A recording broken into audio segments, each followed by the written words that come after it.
कुठवर आलं? 50 तलवारी आणि 100 महालतर आहेत. आणि इतरांचे ते बी तेवढेच असतील. शाबास. तानाजी, पुन्हा विचार करा. विचार केव्हाच ठरलाय. जगायचं असेल तर वाघाचं जीवन जगू. शेळी म्हणून जगावं वाटत नाही आता. मग हा पुढं.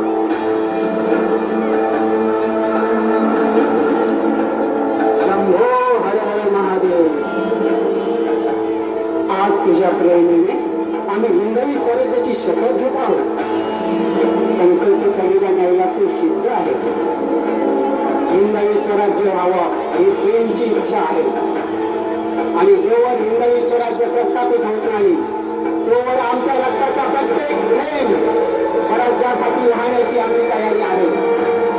आणि त्याकरिता आम्ही कटिबद्ध आहोत.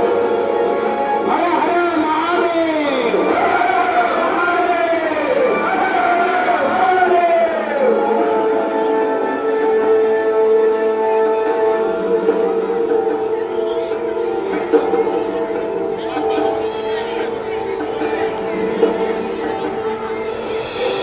केसाजी, आज आम्ही स्वराज्याची शपथ घेऊन मोकळे झालो. हे दैवत स्वयंभू आहे.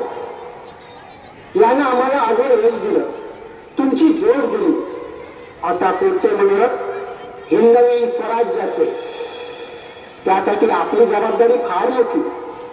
मग भीती कसली? भीती नाही.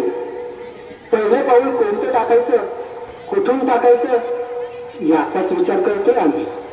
त्यात विचार कसला? जेव्हा मोर शपथ झाली तेच पहिले ठिकाण. म्हणजे एवढेश्वर घेऊन देवाची जागा कब्जात आणू. कसं? फार सुरेख. पण घराची हालत म्या फिरून आलोय ग. लय तर 200 पासून शिकून द्यावतो. गडाला मजबूती नाही. चारी बाजूला खिंड नाही. काय करायचे? रोडेश्वरावर प्रथम चाल करायची. ठीक आहे. देसाजी, तानाजी, तुम्हा सर्वांची माणसं तयार आहेत ना? हो, आपले जाऊ. सगळ्यांनी लक्ष देऊन ऐका. रोडेश्वराच्या पायथ्याला रांगला असताना साऱ्यांनी बोलावायचं.